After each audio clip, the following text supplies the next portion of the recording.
Agora não dá para fazer nada, né? Por enquanto não. Vamos lá. Deixa eu ver se a gente está entrando aqui.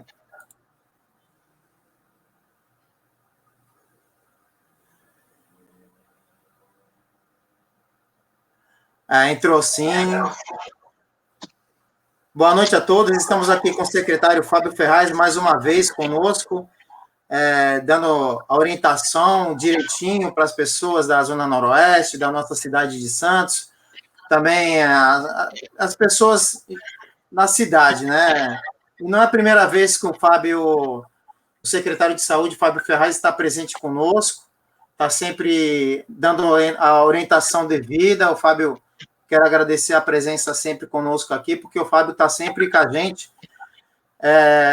presente várias vezes, não só sobre o coronavírus, né, mas também sobre outros assuntos ligados à saúde. Então, eu tenho mais a que agradecer, sim, ao secretário Fábio Ferraz pela força que tem dado para essas pessoas que às vezes não têm uma certa orientação. Em muitas situações que a gente precisa, o secretário vem ajudando a gente nisso aí, tá? Isso eu quero agradecer. Muito obrigado, Fábio. Então, Fábio, como estão as coisas hoje, no dia de hoje, sobre mortes, pessoas que foram curadas também, né, Fábio? Tem muita gente sendo curada, a gente fala de morte, mas tem muita gente sendo curada. A saúde de Santos aí está de parabéns, tem trabalhado bastante nesse primeiro momento, inclusive fazendo triagens fora das UPAs, foi uma ideia sensacional, para não misturar, é um trabalho muito legal. Como está hoje os números da cidade de Santos, meu amigo?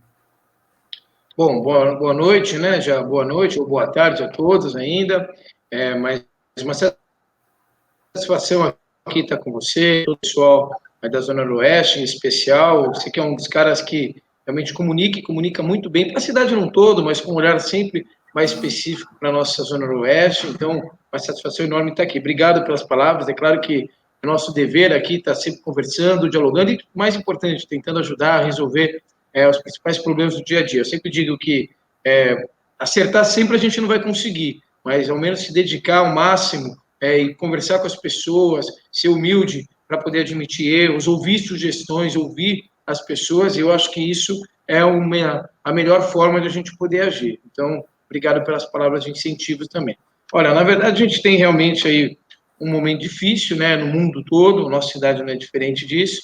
Nós temos aqui, só para atualizar os números, né, hoje, estamos fechando o boletim agora, com 1.120 casos de Covid confirmados na nossa cidade. Nós temos aí, lamentavelmente, isso é a parte mais triste dessa história, né, 68 famílias santistas que já choram por um ente querido, 68 óbitos na nossa cidade. Mas, de forma mais positiva, nós também já temos 175 pessoas que passaram por unidades hospitalares da cidade e tiveram alta hospitalar, ou seja, 175 guerreiros que, com a ajuda, com o apoio do nosso time da saúde de Santos, conseguiu superar, conseguiu vencer o coronavírus e já consegue aí, portanto, voltar à sua vida normal. Esse é um dado bastante importante. Aliás, Ed, se você me permite, queria só aqui mencionar, para que todos fiquem sabendo, na página da Prefeitura de Santos, santos.sp.gov.br, tem lá em tempo real todos esses números, então as pessoas podem entrar a qualquer momento. Foi uma coisa bacana, a gente não viu aí outras prefeituras, no Brasil todo, em estados mesmo, que conseguem ter plataforma assim, de atualização tão ágil. E o que nós temos? Além dos números, as pessoas podem também ter acesso, por exemplo, por bairros, como é que está o contágio, por bairros quantos óbitos tiveram, quais são o percentual de pessoas que tiveram contágio pelo vírus pelas, digamos, diversas áreas, ou seja, a pessoa que teve febre, quantas pessoas que tiveram coriza, quantas pessoas tiveram irritação na garganta, rouquidão, enfim, isso está tudo muito bem claro no site, e também a taxa de ocupação hospitalar, que isso é muito importante, né? Ou seja, como que estão os leitos hospitalares específicos do coronavírus e a sua disponibilidade, ou seja, quantos leitos que nós temos na cidade ofertados para a pessoa naquele momento. Outra coisa, Fábio, é muito bom esse site, inclusive eu recebi ontem, entrei no site da prefeitura, tem os dados também por idade, né? A idade, isso é muito importante, idade e o bairro, né? Inclusive, ontem a gente postou sobre alguns bairros da Zona Noroeste, as pessoas que vieram em óbito e as pessoas que estão com coronavírus, né? É uma coisa que a gente lamenta, mas também é uma coisa que a gente sabe que está no mundo inteiro, né? A gente é de Santos, é uma cidade grande, de mais de 400 mil pessoas, e um porto, e é uma cidade turística, né? Então, a gente não tem como a gente também fugir dessa realidade, né? Algumas pessoas também estão fazendo algumas perguntas aqui, também a gente vai passar. Tem bastante gente, graças a Deus. Esse aumento, Fábio, é previsto até mais ou menos aonde esse pico? Olha, Edi, aqui é o seguinte, tem uma questão, de forma bem direta, chamada semanas epidemiológicas. É bem simples de entender isso. São as semanas desde que nós tivemos o primeiro caso confirmado. Então, a partir da confirmação do primeiro caso, do ponto de vista de epidemiologia, ou seja, do pessoal que está acompanhando a evolução dos casos de forma técnica, a gente vai calcando semana a semana. A experiência no mundo todo tem mostrado que a 22ª e entre a 22ª e a 24ª semana seria o ápice epidemiológico. Nós estamos agora na 20ª semana epidemiológica. Então, a tendência é que em 2 a 3 semanas nós estejamos, portanto, no que poderíamos entender como pico. Agora, eu vou falar aqui muito humildemente. Não dá para cravar isso, né? Por mais técnicos que sejam, a gente tem aqui um time na cidade de Santos, a cidade é privilegiada por isso, porque nós temos grandes epidemiologistas que são respeitados no Brasil todo. Vou citar só alguns nomes aqui, o doutor Ricardo Aider, o doutor Evaldo Stanislau, doutor Marcos Caseiro, enfim, temos realmente ótimos epidemiologistas. E, de forma quase unânime, a gente tem essa percepção aproximada que nós estamos na pior fase agora. Essa é a grande realidade. E agora a tendência é que a gente, daqui a um tempo, daqui a 2 ou 3 semanas, a gente possa ter, digamos, já uma saída desse pior momento. Então, nesse momento, eu não tenho como já deixar de falar isso, é importantíssimo que as pessoas usem suas máscaras quando precisarem sair de casa, é fundamental a máscara, fundamental, e evitem sair de casa, realmente permaneçam-se em quarentena, porque o quanto mais a gente fizer quarentena, o quanto mais a gente conseguir ficar em casa, a maior parte das pessoas, mais rápido essa história vai acabar aqui na nossa cidade, vai acabar no nosso país. A Gisele também passou para a gente sobre mais um navio aí em Santos, né? E algumas pessoas também necessitando de atendimento médico, né? Como é que fica esse trabalho da cidade acolhendo essas pessoas que eu vejo positivamente, no meu ver? A gente não pode dar as costas para as pessoas, são pessoas que necessitam de ajuda, porque outros países estão dando as costas, outros portos também estão dando as costas, mas Santos está acolhendo. Como fica essas pessoas sendo trazidas para Santos? E a gente já está tendo mais ou menos, quase batendo aí 80% de leitos lotados na cidade. Como que está sendo feito esse trabalho? Olha, Edi, essa é uma preocupação enorme nossa. Nós, de fato, aqui temos navios que não são... Deixa eu só te colocar uma forma. O porto não pode parar, nunca. O nosso porto é a nossa vida econômica, né? É claro que tudo gira em torno do porto na cidade de Santos. Então, o comércio de Santos é forte, porque nós temos as atividades, os autônomos, tudo gira muito em função do porto. As demais atividades econômicas, elas são aquecidas por conta da atividade portuária, que é a nossa principal atividade econômica, sem dúvida.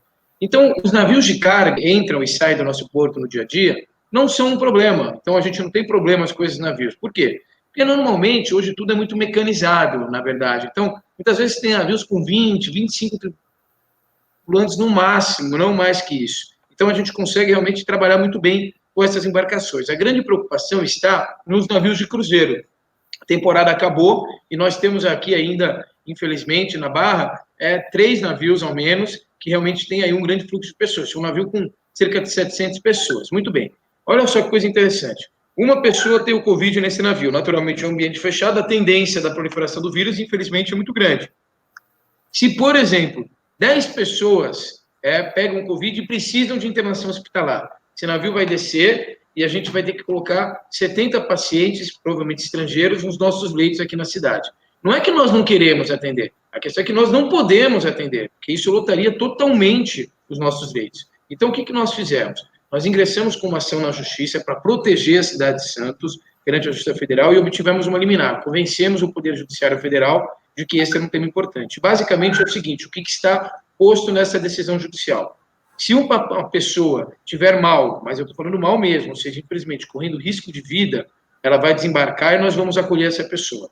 Nós já acolhemos 8 pessoas nessa situação e demos todo o atendimento médico necessário. Infelizmente, inclusive, algumas dessas pessoas vieram a óbito, mas realmente são consequências inerentes ao coronavírus. Mas acolhemos. No restante, o que a decisão judicial fez, eu acho que é acertado. As pessoas têm que desembarcar do navio, já pegar um ônibus e ir direto para o aeroporto de Guarulhos e a operadora portuária já comprar os tickets, ou seja, os bilhetes, para que essas pessoas possam retornar aos seus países de origem. Então, é isso. As pessoas em geral, aquelas que não estão, digamos, com uma doença que precisa de uma internação hospitalar urgente, a gente obriga que as pessoas peguem um avião e voltem para suas localidades. Por que essas pessoas, por que o navio não pode ir embora? O pessoal pergunta muito isso. Porque é o seguinte, tem um protocolo internacional que eu acho um protocolo até bem razoável e justo, seguindo um pouco essa linha do que você tem falado. Que é o seguinte, se eu tenho uma pessoa diagnosticada no navio com coronavírus, eu tenho que esperar pelo menos o período de quarentena, que é o período de 14 dias. Muito bem. Porque se essa pessoa está com coronavírus e ela vai a alto mar e no meio do caminho, uma viagem, por exemplo, para a Ásia demora 30 dias. No meio do caminho ela passa mal, ela precisa de uma internação hospitalar, ela não vai ter, ela está num navio. Então, realmente, isso beira algo desumano, não é muito razoável. Então, o navio ele não pode desembarcar enquanto tiver pessoas nessa qualidade. E aí tem um fato que até, de certa forma, curioso, né? Porque quando a pessoa está acabando a quarentena, 14 dias, chega no 12º dia, outro contaminou. E aí fica um negócio quase que interminável. Então, esse é um problema. Por isso que a gente pediu e conseguimos essa decisão na Justiça, para que essas pessoas sejam retiradas do navio, evidentemente com todo amparo médico, levadas para o aeroporto de Guarulhos e possam, desde que estejam bem, evidentemente, regressar, aí sim, numa viagem de avião, que é muito mais rápida, para os seus países de origem.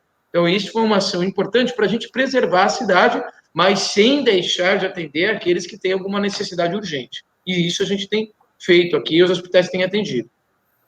Perfeito. Quanto aos leitos, né, de fato, a ocupação de leito hospitalar, né, esse é um tema que nos preocupa demais. Bom lembrarmos, né, nós temos um plano de contingenciamento hospitalar que está abrindo 530 novos leitos hospitalares, especialmente para o coronavírus, só para o coronavírus na cidade. Desses 530, 331 já estão funcionando, inclusive 101 de UTI. Ok. Hoje, a ocupação na cidade está na casa de 70%, no geral. E a ocupação dos leitos privados, ou seja, dos hospitais particulares, já está mais de 80%. Ou seja, um número muito preocupante. Um dos próximos hospitais que a gente vai abrir na esfera pública é justamente o da Zona Noroeste. A gente está fazendo uma obra muito grande lá, o Ed deve estar acompanhando, o pessoal da ZN está acompanhando com certeza. Nós vamos ter novos 13 leitos de UTI e 18 de clínica médica. Aí o pessoal às vezes me pergunta, por que no hospital de campanha?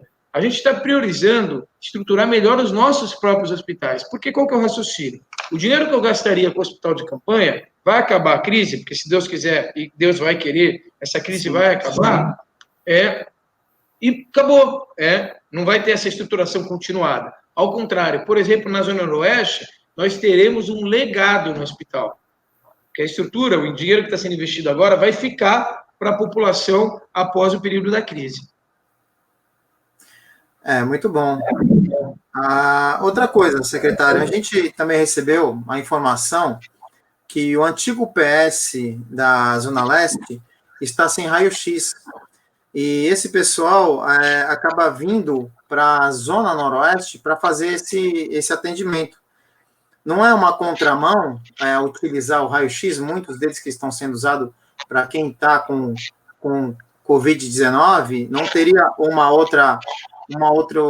outro jeito de ser, ao invés de sair da Zona Leste até chegar à Zona Noroeste para usar o raio-x, o aparelho de raio-x, ou vai chegar alguma coisa para lá?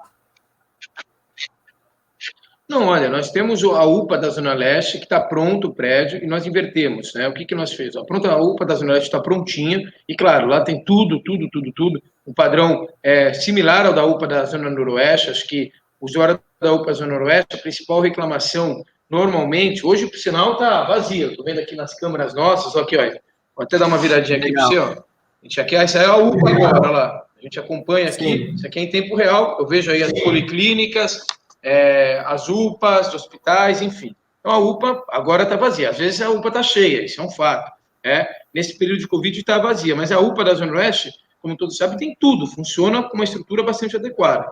A UPA da Zona Leste será igual, só que um pouco maior, porque é um prédio maior, inclusive, e já está pronto. Só que o que a gente fez nesse momento? A gente inverteu a lógica da UPA e começamos como hospital de campanha de Covid. Então, a gente agora disponibilizou lá como leito Covid, então não está funcionando como UPA. A pessoa vai lá procurar, a porta vai estar fechada e é um hospital de retaguarda. 51 leitos, 5 de UTI lá para poder atender agora o coronavírus. Quando acabar o coronavírus, a gente vai reestruturar e vai fazer rapidinho, sem fechar, que a UPA comece a atuar como UPA.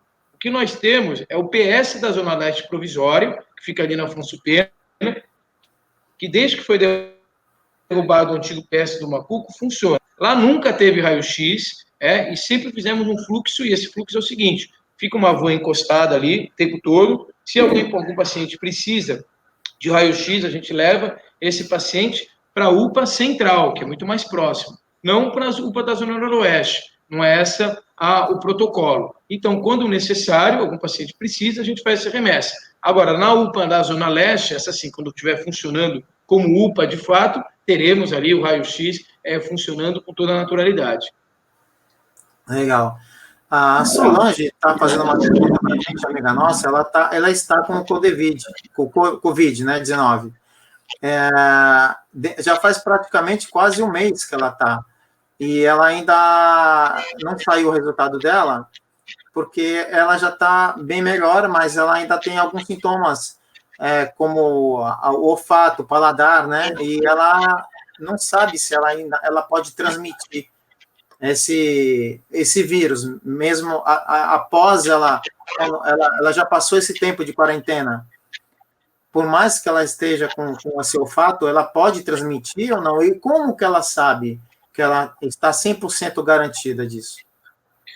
Solange, pelo que eu entendi, você fez uma testagem, mas não teve o resultado. Deixa eu explicar isso aqui para vocês, que a gente tem. Ela teve o resultado, secretário. Ela teve o resultado. Teve o resultado de Covid? Teve o resultado, está sendo medicada.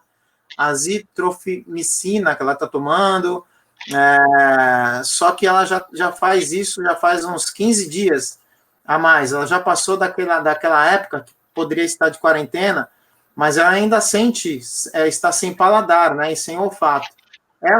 Ela pode transmitir essa doença ainda ou tem que esperar muito mais tempo?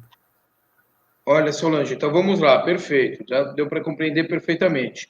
A Solange, a partir do diagnóstico dela, realmente é quarentena de 14 dias ao menos, né? Então, é importante que ela tenha. Agora, se ela ainda está assintomática, com os mesmos sintomas, é importante que ela faça um novo exame, que ela faça uma nova coleta de exame. Ela pode se dirigir a qualquer uma das nossas UPAs, tanto a Leste Central, PS da Leste, mesmo nas policlínicas. Evidente que a policlínica, no horário da policlínica, né? Agora, se ela quiser ir agora, ela pode ir na UPA, que ela vai ter a condição de fazer esse teste. Então, aí é o teste laboratorial, PCR, ela vai fazer uma coleta nasal, uma coleta incômoda e na garganta.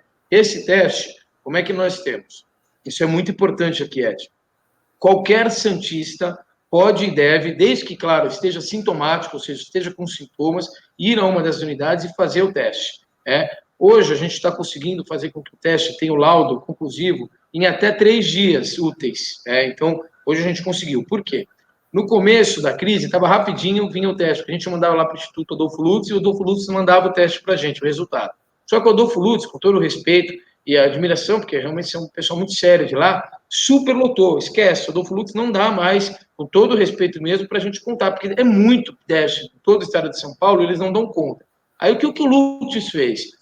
Ele credenciou laboratórios privados para poder fazer esse teste. E nós contratamos um desses laboratórios privados, E esse laboratório, a gente contratou ele, cada teste custa R$150, a gente contratou 20 mil testes da Prefeitura de Santos. Portanto, se a gente fizer todos os testes, vamos gastar aí, vamos investir, na verdade, R$3 milhões para poder fazer esse teste. Mas é muito importante que a gente tenha isso, porque pelo LUS a gente não ia conseguir ter. Então, é um investimento necessário e hoje as pessoas podem e devem fazer o teste desde que estejam sintomáticos. E no caso da Solange, eu recomendo fortemente que ela faça esse teste para que a gente possa saber como que ela está agora, se ela ainda está com o vírus, qual que é o estado dela. Então, Solange, vai em uma dessas unidades, fala realmente o seu quadro, você vai mostrar que você está realmente sintomática ainda, falta de olfato é um problema sério, para poder fazer o teste, esperar aí um pouquinho, 2, 3 dias realmente, que vai ser o tempo, e a gente ter aí a certeza de como está o seu quadro. A Luísa Moroni, ela está perguntando se existe uma grande quantidade de UTIs já para essa campanha contra o Covid, porque ela teve um sobrinho dela que, por falta de UTI, ela perdeu o sobrinho dela, né? Mas o senhor já respondeu que já tem mais de 500 leitos aí já esperando, e a grande quantidade, seria isso mesmo, né, Fábio? Olha, são 500 leitos ao total, né, incluindo leitos públicos, incluindo leitos de clínica médica e de UTI. Especificamente de UTI, nós já temos 106 leitos de UTI na cidade. A nossa ocupação nos leitos públicos, eu estou me referindo agora, só dos públicos, não dos privados, está na casa realmente de 60%. Então, sinceros sentimentos, a Lourdes que perdeu um parente, mas aqui em Santos nós temos essa disponibilidade de leitos de UTI e esperamos continuar dessa forma, inclusive ampliando mais leitos, como eu disse, por exemplo, no Hospital da Zona Noroeste. Ah, legal, obrigado. Uma doutora também, a pessoa está perguntando se virá benefício, gratificação para esses funcionários da saúde que estão trabalhando. Alguns falaram que não receberam no mês passado. Está sabendo de alguma coisa, secretário? Olha, não receberam no mês passado, deve ter sido algum problema burocrático, não há nenhum tipo de atraso de pagamento, a não ser que sejam os residentes, né? Os profissionais que fazem residência na cidade de Santos. Os residentes, eles têm um provento que vem do governo federal direto. Esses são os residentes médicos que nós pagamos uma complementação.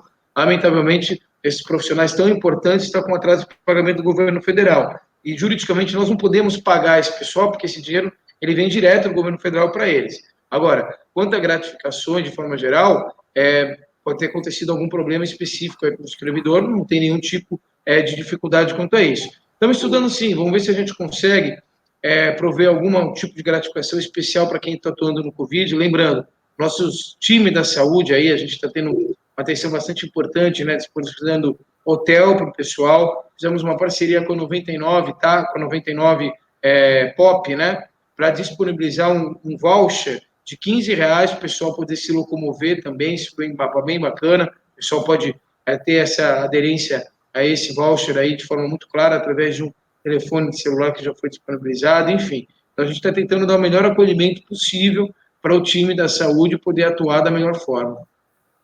Já iniciou hoje o drive-thru das vacinações contra H1N1.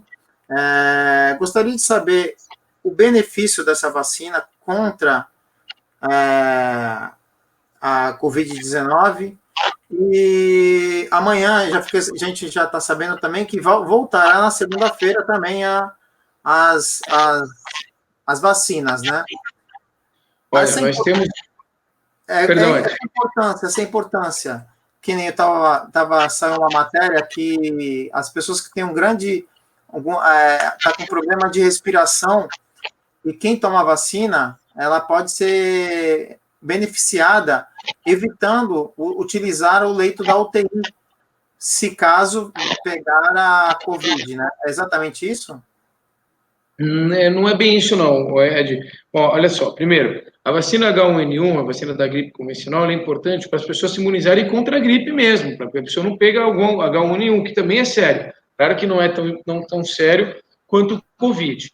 Mas o que é o mais importante do H1N1 do ponto de vista de relação com o Covid? Ora, H1N1 é uma gripe, então também é uma síndrome respiratória.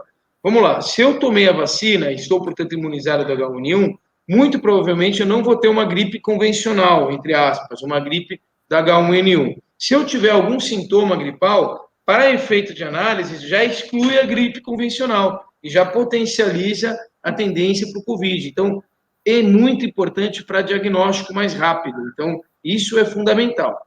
Nós temos hoje a vacina em quase todas as nossas policlínicas. As pessoas podem entrar na página da prefeitura santos.sp.gov.br, tem lá vacinas. E aí a pessoa vem em tempo real qual a unidade que tem vacina. A maioria delas tem, uma ou outra acabou, a gente vai fazendo essa reposição de estoque. Infelizmente, o governo federal não mandou todas as vacinas ainda necessárias, por isso que a gente está tendo um controle rígido. Hoje fizemos mais uma vez a estratégia do drive-thru em 2 localidades, aqui no Mendes Convention Center, ali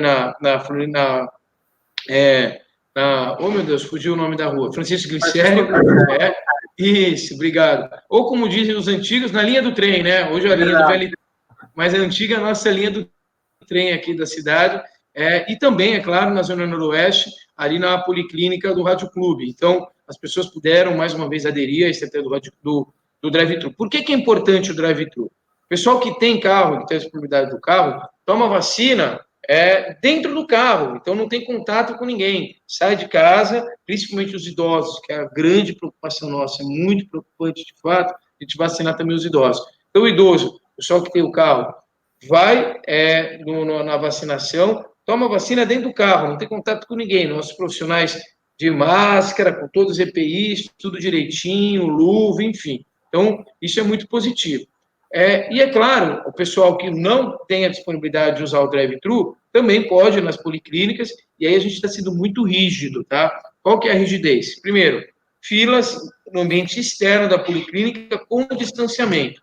Ah, mas a policlínica dentro está vazia, por que tem que fazer fila? Justamente isso, gente, para não ter muita gente junto dentro da policlínica. A gente não quer aglomerar as pessoas, que aí os vírus circulam. As pessoas ficam na fila, afastadas umas das outras. Quando vão entrar na policlínica, todas as nossas policlínicas, termômetro aferindo temperatura, e caso necessário, oxímetro para avaliação de densidade respiratória, para a gente poder fazer um diagnóstico prévio nas pessoas. Higienização, temos álcool em gel bastante para poder fazer essa higienização, estamos constantemente alimentando as unidades, e aí a pessoa vai poder fazer, é claro, não só a vacinação, como as outras atividades que forem necessárias dentro da policlínica. Então, secretário, a porcentagem de falecimentos e quantidade de pessoas infectadas na cidade estaria maior nos morros, na Zona Noroeste, ou em qual lugar da cidade? Olha, hoje está no nosso portal, inclusive, as pessoas podem perceber, os bairros com maior incidência de pessoas contaminadas são os bairros do Boqueirão, do Gonzaga e da Ponta da Praia. E é bem fácil de perceber isso. Essa tendência pode mudar, e na verdade está mudando, mas desde o começo, esses são os bairros, digamos, de classe média alta da nossa cidade, né, bairros aí com o pessoal que tem um poder aquisitivo maior. E como que o vírus, isso é muito interessante, né, porque como que o vírus chegou no Brasil? Justamente ele chegou, os primeiros casos foram em São Paulo, na capital aqui pertinho, e os nossos primeiros casos aqui da cidade também tiveram uma história mais ou menos parecida. Pessoas que foram para a Europa durante, digamos, as férias, ou mesmo começo do ano, e tiveram, portanto, a contaminação na Europa. O vírus não veio, interessante isso, não veio da China para o Brasil, ele veio da Europa. Pessoas que tiveram, a maioria delas na Itália, na Espanha, então pessoas que têm até um poder aquisitivo, essa é a verdade, um pouco mais elevado, que puderam ter aí condições de passar, por exemplo, um período de férias na Europa e trouxeram o vírus. E as pessoas, notoriamente, residem nesses bairros com maior poder aquisitivo. Isso acabou naturalmente se alastrando na cidade toda, e nós temos aí, digamos, o vírus espalhado na cidade num todo. Nós tivemos uma história, Ed, que é muito triste mesmo, e as pessoas podem ver, nos óbitos vai aparecer o bairro da Vila Nova com um número muito alto. E por que é muito triste essa história? Porque nesse bairro nós tivemos uma clínica de idosos, uma ILPI, uma clínica de idosos. E nessa clínica o vírus se alastrou muito rapidamente. Nós chegamos aí a internar aí um número significativo de idosos, mais de 12 que foram para a UTI, alguns se recuperaram, mas de forma muito triste, nós perdemos 7 idosos da mesma clínica, e a residência deles eles moram naquela clínica. Então, para efeito de atestado, aquela clínica teve, portanto, um número mais alto de óbitos, foram 7. Então, aí elevou o número da Vila Nova. Então, perceba que é algo, digamos, não usual, uma coisa pontual, especialmente naquela clínica, a gente foi muito triste. Mas, hoje, graças a Deus, a gente já conseguiu estabilizar essa clínica, tratar os pacientes e, se Deus quiser, a gente não vai perder mais um desses idosos que estão aqui nessa clínica e vamos nos esforçar aí para poder também atender a todos que vierem a precisar. Principalmente, eu estou sendo muito chato com isso, gente, desculpa, mas é para que as pessoas possam nos ouvir. Eu sei que muita gente te acompanha, Ed, mas principalmente os idosos. A gente tem que ter muita atenção com os idosos por conta desse coronavírus. Eu vou voltar à pergunta da Luísa Moroni, e ela está insistindo, ela perdeu, nós conversamos agora sobre isso, e ela diz que não tem estrutura no UPA central, nos UPAs não tem estrutura de UTI. O senhor acabou de passar, né, que essas pessoas também estão sendo envolvidas por outros locais, como estivadores, né, Santa Casa e tudo mais. Eu acho que ela não está entendendo, ela quer saber, porque, segundo ela, diz que não tem UTI suficiente para essas pessoas, e essas pessoas estão vindo a falecer no UPA Central. Ela diz que teve 3 óbitos devido não ter UTI. Então, ela está preocupada, porque ela teve o sobrinho em 2018, faleceu por falta de UTI, e agora ela diz que ainda continua tendo esses óbitos por falta de UTI. Ela está preocupada, e estou passando para ela aqui.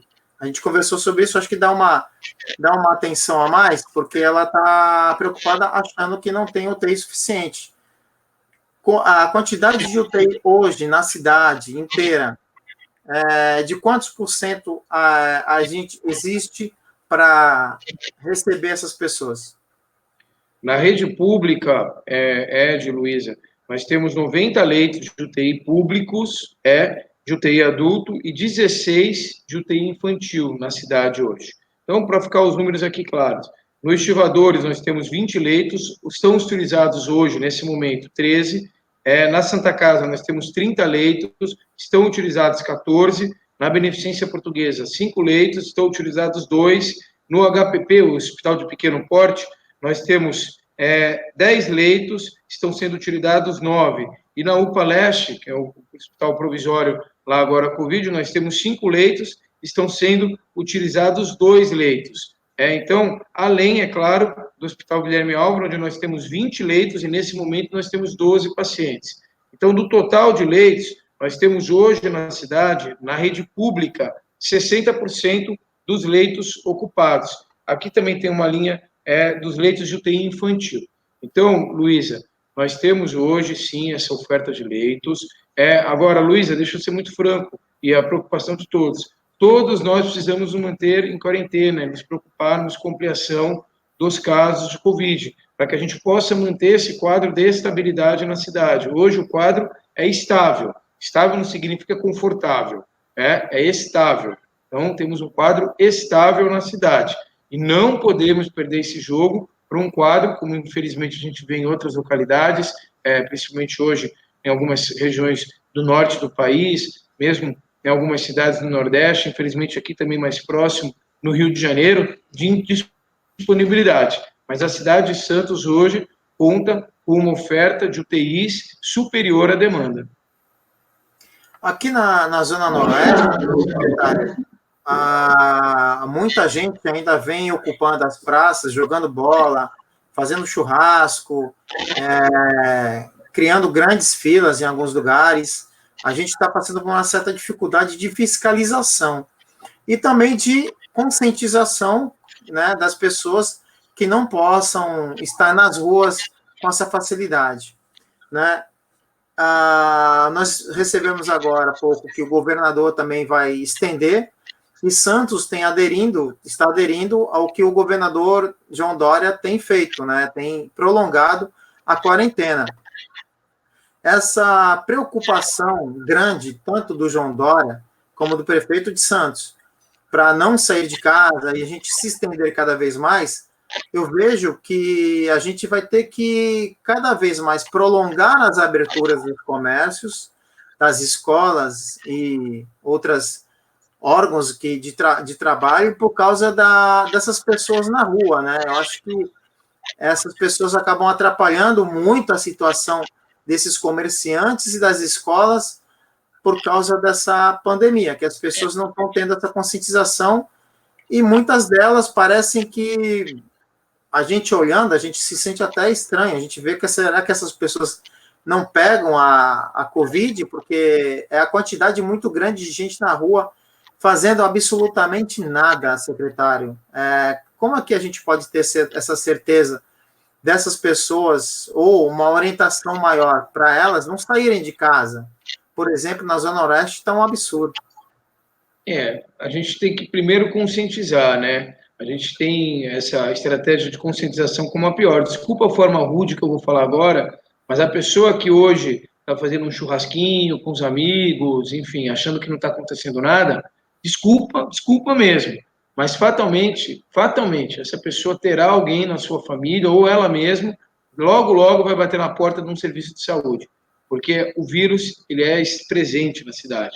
Nós já temos mais de 1.000 casos, como vocês viram hoje, o que eu relatei a vocês, de confirmação dos vírus na cidade. Então, o vírus está circulando. É claro que, graças a Deus, mais de 80% das pessoas que pegam o coronavírus não vão ter muitos problemas, isso é verdade. Agora, de 10% a 15% das pessoas vão precisar de internação hospitalar. E isso é muito sério.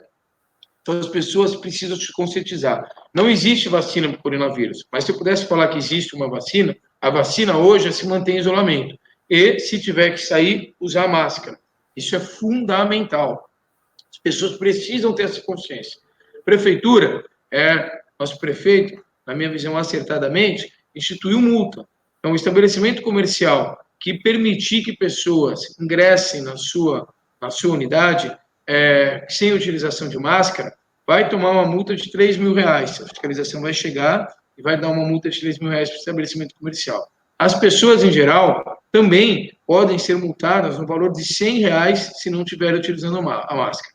Ah, mas a prefeitura quer multar? É óbvio que não. A gente não quer multar ninguém, pelo contrário. Aliás, todo o dinheiro que for oriundo das multas vai para um fundo para comprar máscara. Então, não vai para nenhum outro lugar que não seja para comprar mais máscara. Então, isso é muito claro. Então, as pessoas precisam se conscientizar, gente. E aí, é bem simples. É óbvio que todos nós queremos voltar à atividade comum. Então, ter atividade econômica, ou seja, o pessoal que está em quarentena, não está podendo trabalhar, voltar a trabalhar, voltar a produzir. As pessoas têm atividades esportivas, culturais, de lazer, enfim, todos nós queremos isso. Mas a gente só vai conseguir fazer isso quando a gente tiver três situações, Ed. A primeira delas é manter um nível de ocupação hospitalar, principalmente de UTI, abaixo de 70%. Hoje a gente está nisso no público, mas a gente precisa manter isso. Segundo, ter um índice de contaminação aceitável na cidade. Pessoas, percentual aceitável. Hoje o número ainda nos preocupa bastante. E terceiro, uma percepção de que as pessoas aderiram à utilização de máscara, bem como de higienização no dia a dia. Lavar as mãos sempre e utilizar álcool em gel. Essas são as principais formas de prevenir o coronavírus. Outra coisa, secretário, muitas pessoas também estão preocupadas com outros tipos de problemas de saúde. Vamos supor, as pessoas que precisam pegar seu remédio e passar pelo médico, um psicólogo, né, um psiquiatra. Então, tem pessoas que têm câncer também e precisam ter seu agendamento médico, né? E isso tá afastado. O NAPS também não está funcionando. Como é que faz para essas pessoas que já estão acompanhando outras doenças e está afastado? Como é que essas pessoas vão ser manejadas agora nesse período de pandemia? Olha, os CAPs, a gente fez uma estratégia importante, que foi a de, digamos, ampliar o período de receita. Então, as receitas, por exemplo, de 30 dias foram ampliadas para 90 dias, e as pessoas podem fazer essa, entre aspas, troca de receita para poder continuar retirando os seus medicamentos necessários. Os medicamentos, a distribuição continua, não foi interrompida, mas realmente é um problema importante essa questão da pessoa passar por um médico para poder ter a sua receita. Então, por isso que nós ampliamos esse período. Eu penso aqui, de forma geral, muitas vezes o grande termômetro é justamente alguma reclamação das pessoas. Não tenho recebido muitas reclamações quanto a isso. É claro que alguma outra pontualidade que a gente está conseguindo equacionar. O que nós mais queremos é voltar aí com os procedimentos que nós chamamos de eletivos. Quais são os procedimentos eletivos? São aqueles que não são urgentes, mas são importantes.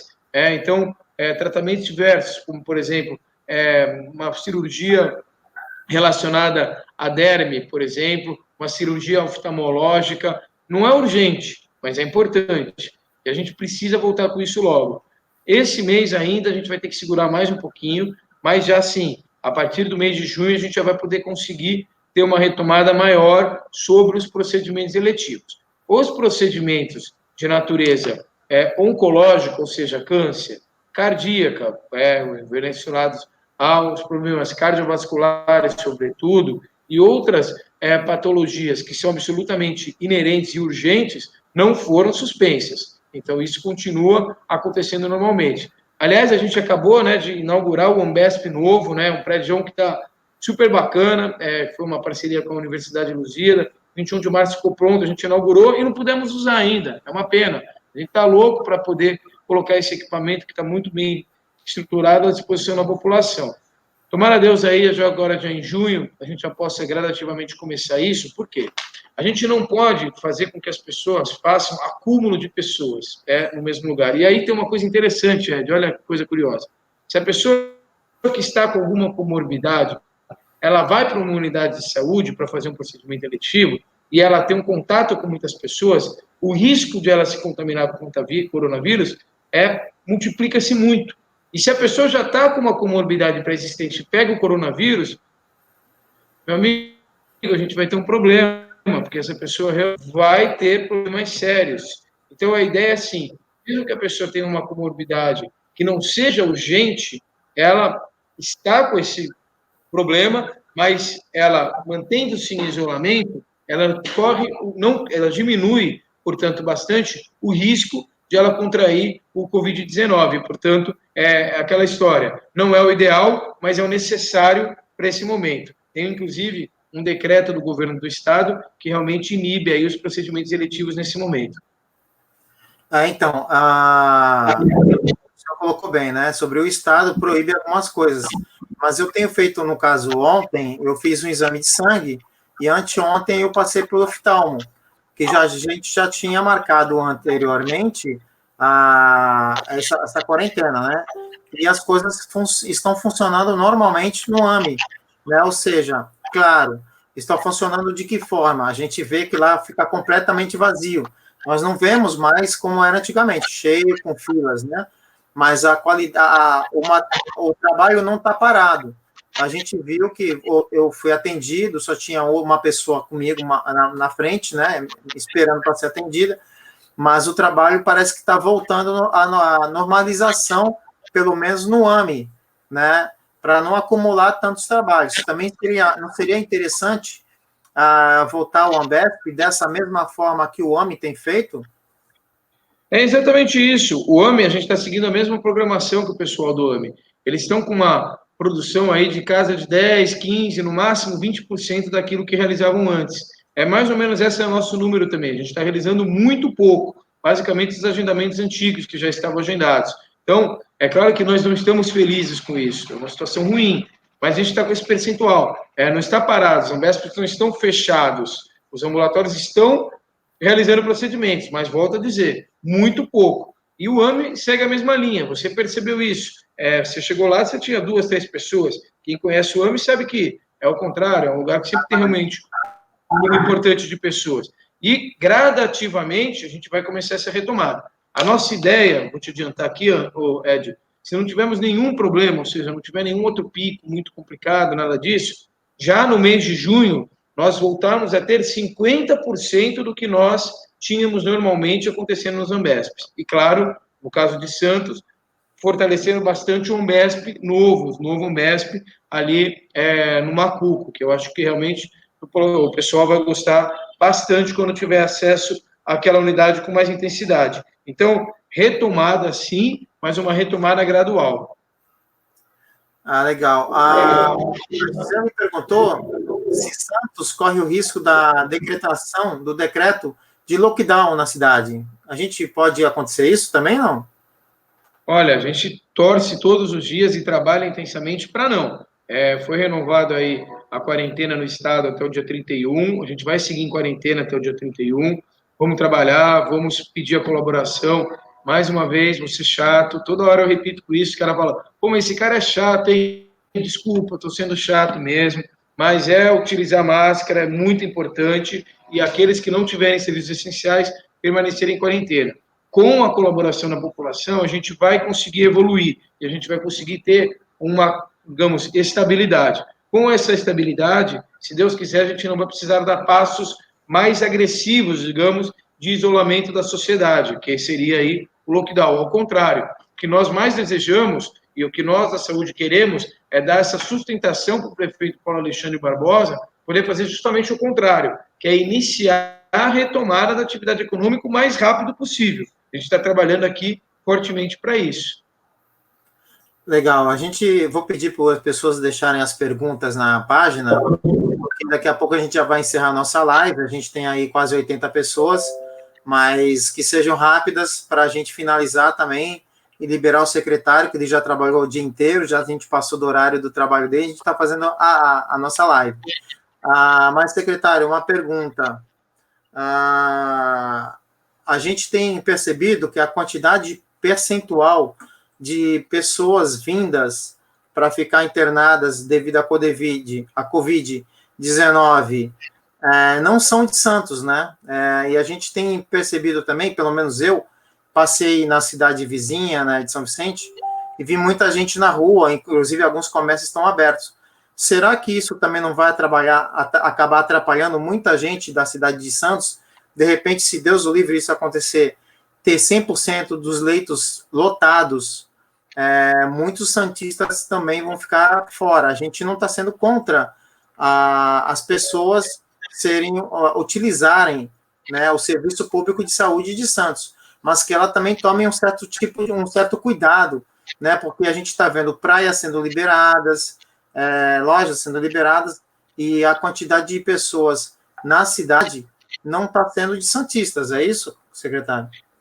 Olha, nós temos um nível de ocupação dos leitos do município de Santos, esquece aí a rede, digamos, estadual, o Hospital Guilherme Alva, realmente de 50% de santistas e 50%, basicamente, arredondando os números, de moradores de outras cidades da região. Santos sempre cumpriu esse papel de atender a região no todo e a gente continua cumprindo esse papel. Especificamente, o pessoal de São Vicente tem realmente um percentual significativo da rede municipal e olha um número interessante, ocupa 50% do Guilherme Álvaro. Então, só São Vicente realmente está ocupando um bom número, né? O Hospital Guilherme Álvaro, que é um hospital regional, para atender realmente a todos da nossa região, mas chama atenção. Então, é importante, sim, que o pessoal de São Vicente também, por favor, se conscientizem. Eu sei que o pessoal da Zona Oeste, até por uma questão óbvia, né? A Zona Oeste está do ladinho de São Vicente, então tem muita gente que te ouve, que está ouvindo, que também é de São Vicente. É importante a gente levar essa mensagem também para os nossos irmãos vicentinos. Pessoal, é importante manter a quarentena, é importante usar máscara. Infelizmente, a gente viu, sim, no município de São Vicente, talvez uma contemplação maior aí de abertura de alguns comércios. Não é um momento disso. A gente precisa realmente, desculpa a forma aqui bem direta que eu vou falar, segurar um pouquinho mais. Eu sei que não é bom para ninguém está feliz com isso, mas é necessário. E sim, a gente tem uma preocupação de fornecer, claro, os leitos para os cientistas como a nossa prioridade, mas a gente não vai deixar de atender ninguém, como nunca deixou de atender ninguém. Mas a gente precisa também essa colaboração, portanto, de todos os munícipes de toda a nossa região. Legal. Tem uma amiga nossa que fez a pergunta, ela está com cólica abdominal e vômito. Seria Covid? Olha, são sintomas, sim, não são sintomas mais usuais. Sintomas mais usuais são febre e respiratórias. Porém, menos de 10%, cerca de 8% dos pacientes que foi confirmado o Covid também tiveram exatamente esses sintomas. Então, como é o nome da nossa amiga? Desculpa.